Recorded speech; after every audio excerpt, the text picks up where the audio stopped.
आज लखनऊ में योगी पार्ट 2 के शपथ समारोह में तमाम अतिथिगण आए हुए हैं। पूज्य संतों का भी आना लगातार शुरू है।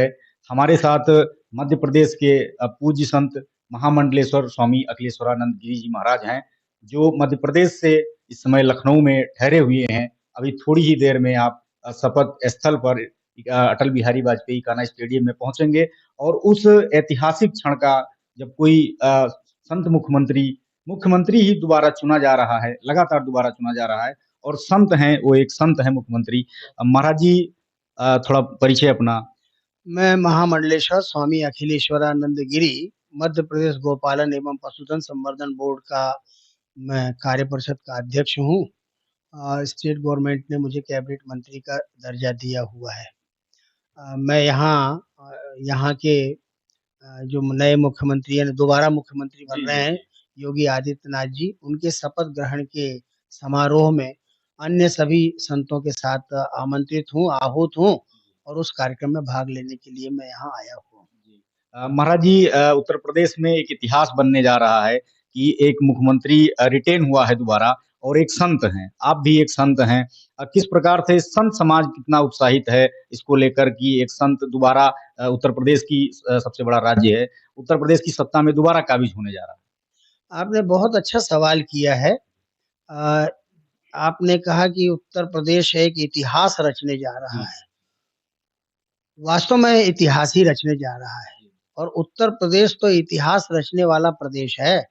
पहली बार कोई इतिहास रचने जा रहा है ऐसा नहीं है। अतीत में अगर हम उत्तर प्रदेश को झांकें तो अनेक प्रकार के कीर्तिमान उत्तर प्रदेश ने स्थापित किए हैं और वर्तमान संदर्भ में यदि उत्तर प्रदेश को हम देखेंगे तो उत्तर प्रदेश जो है वो भारत का सबसे बड़ी आबादी वाला प्रदेश है और उत्तर प्रदेश में जो राजनीति होती है और यहाँ की राजनीति के जो समीकरण बनते हैं और फिर सरकारों के जो काम करने की पद्धति होती है, ये पूरे भारत के लिए एक मार्गदर्शी सिद्धांत स्थापित करने वाला प्रदेश होता है।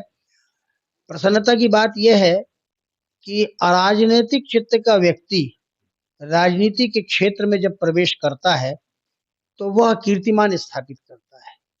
आज से 5 वर्ष पूर्व गोरक्ष पीठाधीश्वर संत योगी आदित्यनाथ जी ने जब सत्ता ग्रहण किया था, तब लोगों ने बड़े कुतूहल के रूप में लिया था कि उत्तर प्रदेश में एक गेरुआ कपड़ा पहनने वाला योगी कहने वाला अपने आप को और राजनीति में सफल राजनीतिज्ञ के रूप में और समाज में जागरण के अभियान में जुड़ा रहने वाला व्यक्ति अब उत्तर प्रदेश की बागडोर संभाल रहा है। एक साधु राजनीतिक क्षेत्र में वो किस प्रकार से अपनी प्रशासनिक पकड़ बनाएगा, किस प्रकार से शासन और सत्ता को संभालेगा, ये कुतूहल था।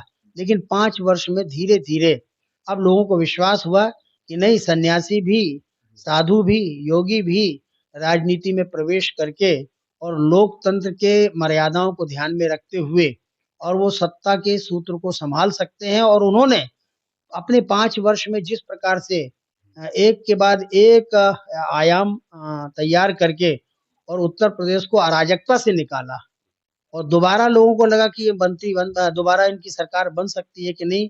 वो जिस पार्टी का आश्रय लेकर के आगे बढ़े, उस पार्टी की लोकप्रियता का ग्राफ पूरे भारत में बड़ी तेजी के साथ बढ़ा और उसके कारण भी वो फिर से अपनी पार्टी को सफलता की चरम सीमा पर ले गए और स्वयं भी अपनी लोकप्रियता और अपनी कार्यशैली के आधार पर उत्तर प्रदेश के मुख्यमंत्री पद को सुशोभित करने जा रहे हैं।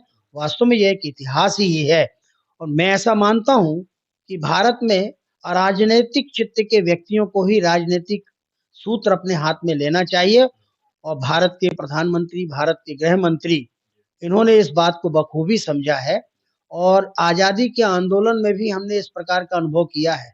जब इस देश में मोहनदास करमचंद गांधी आजादी का आंदोलन चला रहे थे, वो तीव्रता नहीं थी। जब महात्मा मोहनदास करमचंद गांधी आजादी के सूत्र में आगे बढ़े तो महात्माओं के प्रति जो दृष्टिकोण इस देश का होता है, उनके प्रति विश्वास जागा और उनके नेतृत्व में हमने देश को आजाद देश के रूप में देखा और वो कहते भी थे कि हम भारत में स्वतंत्र भारत में यहाँ के हुक्मरानों से राम राज्य की कल्पना करते हैं और राम राज्य की कल्पना को साकार करने के लिए मैं उनसे काम करवाऊंगा, पर वो उनका मिशन राम राज्य का सफल नहीं हो पाया।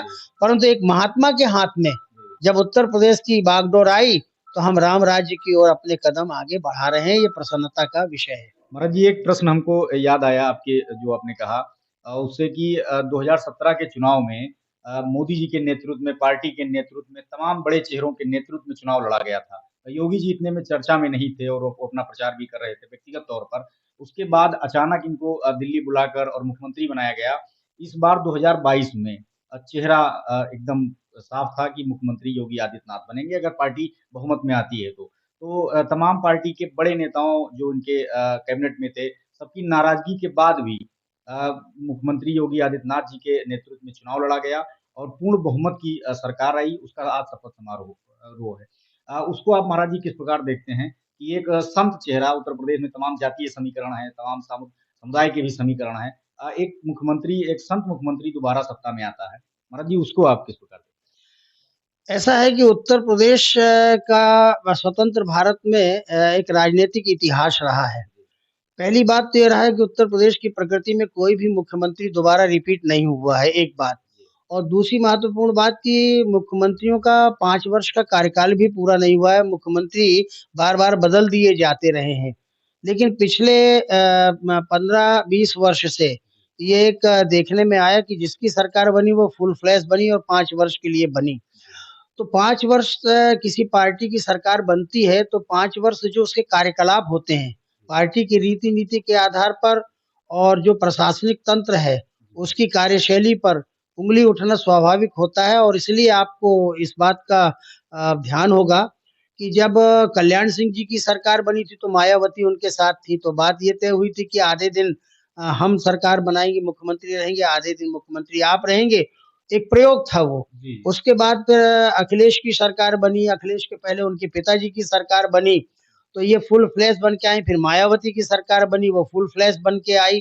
तो ये प्रयोगधर्मिता जो उत्तर प्रदेश में चलती रही, तो मैं ऐसा मानता हूँ कि मोदी जी के और शाह जी के और भारतीय जनता पार्टी की रीति-नीति के आधार पर जो उत्तर प्रदेश में पिछला चुनाव लड़ा गया था, भारतीय जनता पार्टी की अपनी ये राजनीतिक कुशलता है कि वो व्यक्ति को सूचित भी करते हैं और कभी-कभी नीतियों के आधार पर वो आगे बढ़ते हैं और बाद में व्यक्ति का चयन करते हैं। योगी आदित्यनाथ जी 4 बार के सांसद भी रहे हैं, उनका एक अपना अनुभव भी रहा है। मध्य उत्तर प्रदेश में जब उन्होंने चुनाव प्रचार किया, तो उनका भी एक प्रभा मंडल, आभा, प्रभा और प्रतिभा जी। पूरे उत्तर प्रदेश में देखने को मिली। तो जो ऊपर के शीर्ष नेता थे और जो नीति निर्माण करने वाले लोग जो थे, उनको लगा कि हम एक प्रयोग तो कर ही सकते हैं उत्तर प्रदेश में। और जब प्रयोगधर्मिता हम आज़ादी के बाद से लेकर लगातार कई प्रकार के कई क्षेत्रों में कर रहे हैं, तो ये प्रयोगधर्मिता थी और वो प्रयोगधर्मिता सफलता की चरम सीमा पर आई। और उन्हीं के नेतृत्व में जब उत्तर प्रदेश में ये चुनाव विधानसभा का हुआ, कई अटकलें लगाई गई, कई प्रकार के हम सब लोगों ने निकट से देखा और उन्हीं समीकरणों के आधार पर शंका, कुशंका, आशंका करते रहे। लेकिन उत्तर प्रदेश की जनता ने 5 वर्ष में जो उनका कार्यकाल देखा कि एक सन्यासी निर्लिप्त होकर के सबके विकास की बात कर रहा है, सबको साथ लेकर चल रहा है, तो हमें उस नेतृत्व पर भरोसा हुआ और वो दोबारा फिर मुख्यमंत्री बनने जा रहे हैं। और उत्तर प्रदेश का ये वास्तव में इतिहास है। ये इतिहास इसलिए कि कोई व्यक्ति दोबारा रिपीट नहीं हुआ, पार्टी भी रिपीट हुई और पार्टी का नेतृत्व भी रिपीट हुआ और ऊपर के लोगों को भी इस बात की समीक्षा करके ये निर्णय लेना पड़ा कि नहीं, वही व्यक्ति सफल मुख्यमंत्री है, इसलिए उनको अवसर मिलना चाहिए। और इसलिए इसको आश्चर्य भी कह सकते हैं आपको। और जो कुछ भी संत महात्माओं के द्वारा इस देश में किया जाता है, वो स्थायी भाव से किया जाता है। उनके मन में किसी के प्रति राग नहीं है, किसी के मन में किसी के प्रति द्वेष नहीं है। राग द्वेष से ऊपर उठ करके उत्तर प्रदेश के विकास के जितने आयाम वो खोल सकते थे, उन्होंने खोला। और हम विश्वास करते हैं कि अब उत्तर प्रदेश अन्य राज्यों के लिए भी मॉडल बन के आ जाएगा और ये प्रयोगधर्मिता अन्य राज्यों में भी हो सकती है। महाराज जी, इस ऐतिहासिक अवसर पर उत्तर प्रदेश की आवाम को आप क्या संदेश देना चाहेंगे? मैं उत्तर प्रदेश के लोगों से ये कहना चाहूँगा कि बड़े धैर्यपूर्वक, बड़े संयम पूर्वक, बड़े साहस पूर्वक और अनुशासन के साथ हम योगी जी का साथ दें, उनके नेतृत्व में विश्वास रखें और वो अपने मंत्रिमंडल में जिनका चयन करेंगे, उसका मापदंड उनके पास है। वो अपने पैरामीटर्स पर मंत्रियों का चयन करेंगे, पार्टी का निर्देश भी उनके साथ रहेगा। इसलिए जनता पूरे विश्वास के साथ आस्था के साथ उनके साथ जुड़े। एक संत के हाथ में जब सत्ता की बागडोर होती है तो वो सत्य और नीति और न्याय और करुणा और दया और मैत्री के भाव से वो शासन चलाना जानता है। इसलिए पूरे विश्वास के साथ उनके साथ खड़े रहना चाहिए।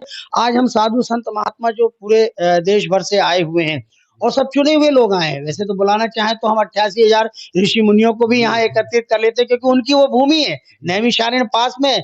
पर उन लोगों को बुलाया जो समाज की दृष्टि से जागरूक हैं, जो भारत के संविधान के द्वारा नागरिकों को जो मौलिक अधिकार दिए गए हैं, उन मौलिक अधिकारों का चिंतन करना जानते हैं।